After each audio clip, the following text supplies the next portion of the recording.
Welcome back to the Lanterne Rouge cycling podcast for the Tour de France Grand Départ, stage one of this year's Tour de France in Copenhagen for the first three stages. Not a prologue. It's a TT because it's over 10 kilometers long, so you can OTL and be out of the race, or you can crash out, obviously. Reminiscent of Dusseldorf conditions today. Nasty weather in Copenhagen for this 13K city technical TT. White painted pedestrian crossings, narrow bridges aplenty. My heart was in my mouth for the entire TT. Before we get into the results, as we always do, you know how we do TTs. I'll mention our show partners, Zwift, the only online cycling platform that makes training fun year round. Whether you're a World Tour pro like Mathieu van der Poel, who played a big role today, or just starting out on your cycling journey, not only can you train and race across 9 worlds, including a France world, although we're not in France yet, you can hop on social rides or the LRCP Zwift Club. So just make sure you're signed up to the LRCP Zwift Club via the link down below. If you want to join Zwift, you can head to zwift.com for a free 7-day trial. But before I read the results out, Benji, what was the talk yesterday about the weather? Because I don't remember the discussions yesterday. I was in the mountains. I was just getting in the zone for the month ahead. What was the projections for the rain for like across this afternoon supposed to be? Basically, when we saw the start list of the riders, the order in which the riders that were going to start, we saw that all the good riders that were supposed to be either GC riders or time trialists to go for the stage were early. And then we checked the forecasts, and the majority of forecasts was saying that it was going to be raining toward the latter part of this time trial. And when we saw the time trial today, it actually seemed to be the other way around because the weather started being rainy from the start. And we saw in the first hour and a half of the time trial, of the 3.5 hours that we had the time trial, basically proper good rain, good. It's not that good for the race either, but you know what I mean. And then it started like getting a bit drier to the middle, got wet for a tiny bit again, and towards the end, it really seemed to have dried up. So we had basically the opposite of what it seems like every team was expecting, except for 2 teams, Astana and Israel. So either they got lucky with failing checking the forecast, or they checked the one forecast that did predict the weather correctly today. But yeah, what's your take on that? Is that a bit of bad luck on the riders that chose to go very early compared to a Pogacar that went an hour and a half in when it started going a bit drier? Well, I mean, Pog was only 40 minutes after Roglic and Yeah. Jonas. It wasn't that long. I guess there were windows like Jonas and Geraint Thomas were in really heavy rain. You could see like massive spray off their wheels. It was raining really heavily. So yeah, it played in a little bit, but also how aggressive people and comfortable people were in those corners. But certainly it dried up for the last sort of third. There was a nice little window for the Lampard Laporte region, and it was Yves Lampard who took the win. Like, I don't know what his odds would have been. Huge underdog for this TT. We've got Ganna, Van Aert, Van der Poel, Bissiger, Kung here, Pedersen here, and yet Yves Lampard takes the win, not by a small amount, by 5 seconds ahead of Wout van Aert, eternally second, Pogacar third, 2 seconds behind Van Aert, the best of the GC contenders. Unbelievable TT from him, even though he seemed frustrated in the first third of it. Ganna, fourth. I've heard in the Italian press he had a flat on a tubeless that he didn't change in the second half, and his his T2 to T1 to finish doesn't say that. Van der Poel fifth on 15:30, Pedersen sixth, Vingegaard seventh on the same time virtually as Roglic in eighth. They're the next 2 best GC guys. Then Mollema turns ninth and 10th, and caught 11th, Benji. So I think Dylan turns there in 10th. That proves the exact point we're making.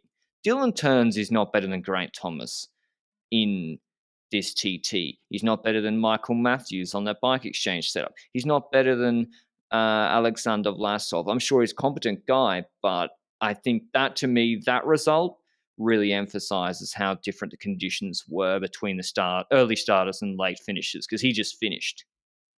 Yeah, certainly. But the weirdest part for me is that when we saw the initial time trialists, like, for example, a Mathieu van der Poel, he seemed to have a steady tempo throughout the entire time trial. And we saw Yves Lampaert with a similar thing towards the end of this time trial for his time trial, although the second part seems to be the faster part for him. But when we look at the likes of Pogacar, Van Aert, and Genna, I feel like their second part was significantly faster than their first part compared to the competition that went earlier in the race. And the question there is that because of a wind change, or is that because the second part of the parkour was drier than the first part or something? Well, when you look at Lampard against MVDP, that's a good example you've just brought up. Lampard was the fastest from T1 to the finish. He was 8th at T1, and he did a massive negative split. Might not have even been a big power negative split. Could have all been handling. He did 51.3 average on the T1 to the finish. Van der Poel, for example, was 9th in that section, 49.6 average. So that's almost, quick maths, 2 kilometers an hour difference. And MVDP, I was saying, I thought took reasonable lines. I think Pogacar was the best in those conditions in the technical part. Pogacar was 13th to T1, then you saw him shaking his head a little bit, then seemed to get his legs under him, and then he was second from T1 to the finish in worse conditions than some other riders. So incredibly good second half from Pogacar, and yet takes 8 healthy seconds on Roglic and Pogacar. But Benji, I'm blaming you for Lampard winning. You knew I picked Van Aert in the preview for this stage. I was already counting my bragging rights. I was about to tweet 1-0 up because I thought he wasn't going to beat MVP, so I was going to have to eat humble pie. Then you tweeted that Wout Van Aert had already won. Everyone had. When I looked at the starting list today, everyone did. We're like, okay, so this TT's over at 5:20, and then we're going to have to sit through 80 minutes of nothing. And then Lampard takes the win. Should we be surprised? Didn't he beat Remco in Belgian champs 18 months ago or something? 18 months ago, yes. But 18 months ago is quite a while ago, eh? And that was also in the period that Remco was coming back when it comes to his injury. Now, first of all, don't expose me like that. How dare you expose me like that? And then, second of all, when it comes to Lampard, I feel like he's always been the underdog for time trials. He's always been better at the shorter ones than the longer ones. And I considered him roughly a 4th to 7th to 8th candidate for this time trial. Did I consider him going well to win this time trial? No. But I do think the weather helped him in that. I do think the weather is the reason that he's winning today. The weather changed between start and finish. If he starts with the first riders, he might not win this time trial. But does that take away from the time trial for me? No, because that's how the race is ridden. That's how cycling happens. Weather matters in time trials. And yes, the second part was a drier part than the first part, but Yves Lampaert is the winner of this time trial. And it's a victory that is, I don't know, it's odd because you still have people on social media talking about the Lotto Soudal versus Yves Lampaert thing from the Belgium Tour. I was surprised that Tim Wellens didn't come out of nowhere. Did Tim Wellens not come out of nowhere in the final kilometer to punch him off his bike or something? I mean, I think Wellens has got himself to blame for that. I never really spoke on that too much. I was like, meh, you stuffed yourself. But that is a separate thing. The bigger controversy was his socks were they put Remco's to shame. They were around his hip, his socks. And then Radio Tour English, the English verified account of the Tour de France Radio Tour, tweeted Lampard disqualified the space at Belgium Tour, but I only read the first half and I thought he'd been disqualified from this.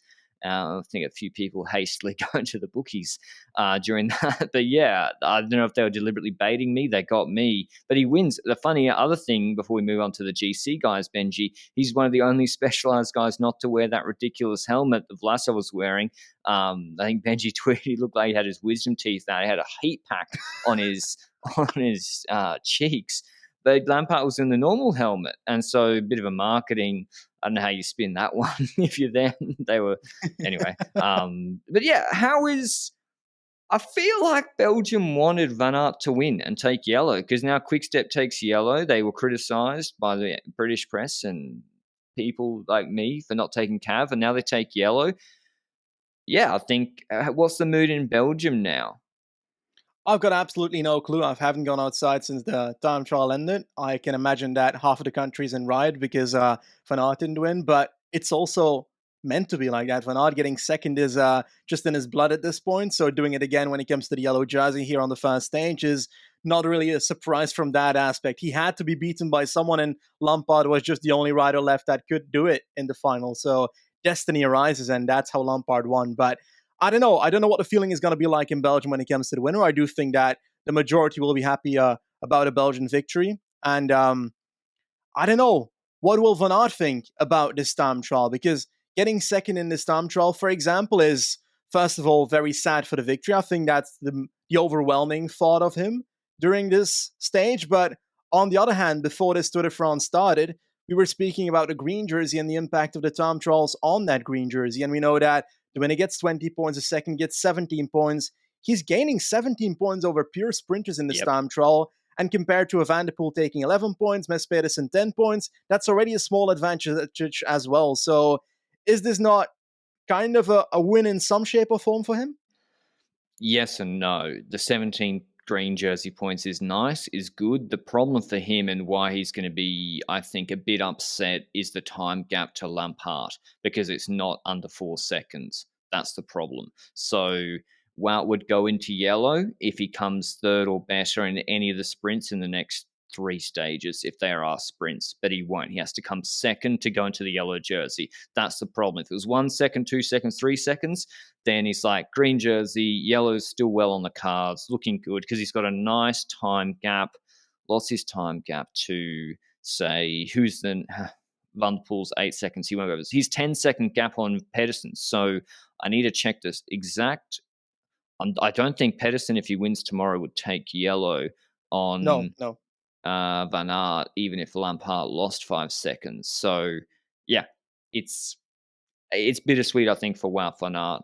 But Jumbo, I think Benji, to be honest, I was just, as someone who picked Roglic to win the Tour, I was just like, just don't crash. Him and Jonas, just don't crash. Can't win the Tour today. Seriously, I was like, I don't care if it's 8 seconds, take some, lose some. I am surprised Pog took 8 seconds on them. Like, we keep being surprised by Pogacar's TTs. Well, at least I am.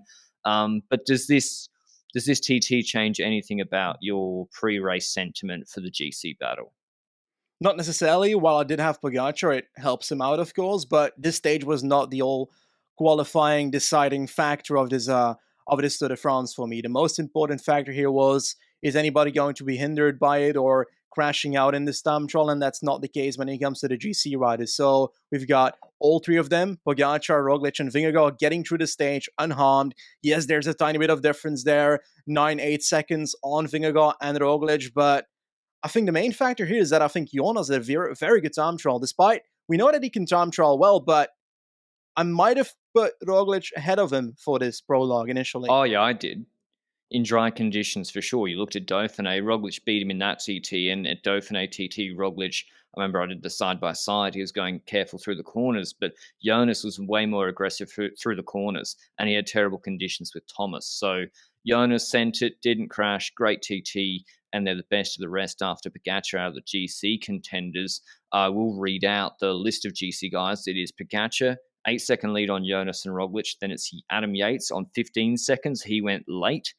Yeah, for the Ineos riders. So he beat Thomas on 17, Vlasov on 24. He also didn't go at a great time. Martinez 36, Haig 43. He said he had a flat in the TT. Caruso 47, Mas 48. O'Connor crashed, I believe, on 53. So big gaps. Like 53 is no joke to O'Connor. And in terms of the podium, he's now already best part of 40 seconds behind Thomas. Like, you ain't going to get that back on Planche de Belfi, I don't think. So, and then there's the stage 20 TT. So already big moves for the podium in this stage 1 TT. I will say Thomas, Ineos marginal gains with the new TT bike, but then forgot to tell him to take off his Gile before the TT. So marginal gains, maximal losses. And yeah, he wasn't very happy after the TT. He was very, very mad. And he was mad after the Swiss TT too, where he wanted to go for the stage win, I think. Ganna had a flat tire, apparently, as already said. Bissiger, though, he started early, Benji. Beat Ganna in the UA Tour TT, similar length. And it just, from the first corner, I was like, he's going to crash. First corner, it looked bad. Yeah, I agree. And it's like, it's also the tension throughout the time trial that seemed to increase when it comes to Bissiger. So getting through the first corners was already a bit messy, and then there was like a pothole in a corner, and he was like looking even more messier there, and then he started skidding away with his back wheel at a certain point during that time trial. And I think just the mental pressure of all those things happening each corner after another was probably the reason that by halfway the time trial, you already knew that nothing was going to happen here for Bissiger, and especially when he actually started crashing in corners. He crashed in one corner, then he crashed a bit later in another corner, and you see that during that period he was already like taking the corners really slow. So I don't know. Is it? I felt like the tires of Didn't Rush Bissiger slipped crash too? away when he went slow. Yeah, Rouge crashed as well, and he looked a bit meh when it comes to his potential collarbone. So let's see what happens there. But when it comes to Bissiger, I felt like when he was going slow through corners as well, he was already skidding away a bit. So is that perhaps equipment related, or was it purely Bissiger related? Well, it could be tire pressures too high. Vaughters said on TV they had low pressure, that they knew, but Powers did a good TT early, I think, or not a bad one, at least. That's not true. He came 44th. Yeah, so Powers, for example, 14th in the quote unquote non technical 52k an hour section of to T1, and then he was 106th. Did he crash? 106th at Who? 47 k an hour average powerless, according to PCS, from T1 to the finish. So EF, definitely something wasn't right across the board, at least from what I can see. Uran, terrible TT too. So not a great day from them. Groupama FDJ too. Kuhn was awful, Benji. But Um, but but Patrick, this is a level of sport you will never understand. Maybe, yeah. Maybe one day I'll be able to work for a good cycling team. But Kuhn came 14th as well. I don't think he crashed. Yeah, it's either EF and Groupama had equipment issues, or Bissiger and Kung aren't good in the wet, or it's a combination of the two, or they just got unlucky with the weather conditions. But those are two guys who were sort of nailed on for top 10 in this TT. But speaking of guys going all out, first to T1, you'll have to look deep down the time splits list to find him, Christophe Laporte. First to T1, 5 seconds quicker than Lampard, around the same perfect window of this TT. He went because they didn't think he was their top guy. And then he crashed in, I think, the Bicycle corner on some paint when he pedaled. Do you think, here's the debate, Benji, embrace debate, to steal from part of my take. Do you think Laporte, a quote unquote domestique, but a good rider in his own right, should have been going full gas in this TT? I think if you asked me before the time trial, I would have said no. Don't go all out. Stay safe on your bike. We need you when it comes to helping out Jumbo and try and get Jumbo into, yeah, just work for Jumbo in the later part of this race. So we don't want that person to crash out in the initial time trial. But looking at his initial time check, I was like, mate, you're beating Lampard, and then you're actually on your way to win this time trial at the end. So by that point, you're like, yeah, if you can actually take the yellow jersey here as a Frenchman, I would have said, of course. So it's kind of like that two-sided thing, you know? You don't want your domestiques to go all out because you want to be able to have them safely in this time trial. But on the other end, he was doing so well that he could have gotten the yellow jersey. So if that's the case, then he should go for it. That For makes sure, sense? for sure. It's a Tour de France yellow jersey. If a Jumbo Visma rider can take it, well, it's better than Lampard taking it. And he had a realistic, non-delusional chance of taking it. He just crashed, and that was his TTO. It didn't look banged up. He slid, but I think you got to go for it, especially in a TT that suits him, and especially when it looked like Lampard was going to beat Wout when he probably set off. So, any other news from this TT, Benji? I don't really. I think you just, if you're Jumbo, it just reinforces there's a good chance Pogacar takes 30 seconds at least in the final TT on Roglic or Jonas. Yes, certainly. It reinforces that you need some time before that final time trial, and I think it might reduce the confidence for Roglic in that final time trial a tiny bit. But where did Roglic necessarily lose the time in this time trial? Is it the Corners. straightforward the corners? Corners. Yeah. Okay. I'll do a side by side in my video tonight of them doing that narrow bridge left right chicane. And I Hmm. reckon Pogacar's put a second into him just there, at least. Like Roglic almost came to a standstill. You know, where there was the white and red padding, yeah, like Yeah. he took terrible line or was just over braking. And Pog was like, he just like a knife through putter. He was beautiful. Like the lines Pogacar took in the second part of this TT, flawless. And MVP would have won this TT, Benji, if he went in the Laporte window. I think your pick actually aged really, really well in terms of his technique and handling was really, really good. But any other things from this TT? Jungel started the race. I think technically positive for COVID, but he came 12th in the TT. He got to start because he's not contagious. I would say, weren't you surprised? Asgren doesn't look good, but speaking of Danish riders, weren't you surprised how little camera time Mads Pedersen got? I swear they didn't show him. Same. I was so shocked when suddenly he was at the finish line. I was like, mate, Pedersen's already on the road? I didn't see that. So it felt like they skipped over him completely. And it's also kind of the bad part of having four riders of such caliber within a small amount of time, because there were so many top level riders on the road right at that time. Was it not the same time as Van der Poel and Roglic, if I recall? I think so. Yeah, because they had all the big guns going in one window, and then there was another window with Pog, Van Aert, Ganna, and we could barely see even Ganna. We barely saw too Yeah. much of. It seemed like the We spacing need more wasn't great. motorbikes. I'm not sure anyone's ever said that about a pro cycling race. We need more motorbikes taking out people. But yeah, I don't think I can't remember who got Minutemen, but yeah, and it was a Minuteman was almost a disadvantage if they held you up. But that was the TT. Lampard takes yellow. Patrick Lefevre burner account in ecstasy. And we might see him leading out their big sprinter tomorrow. Yellow leading out Jakobsen from Roskilde to Nieborg. It's supposed to be good weather, 22 degrees, sunny tomorrow.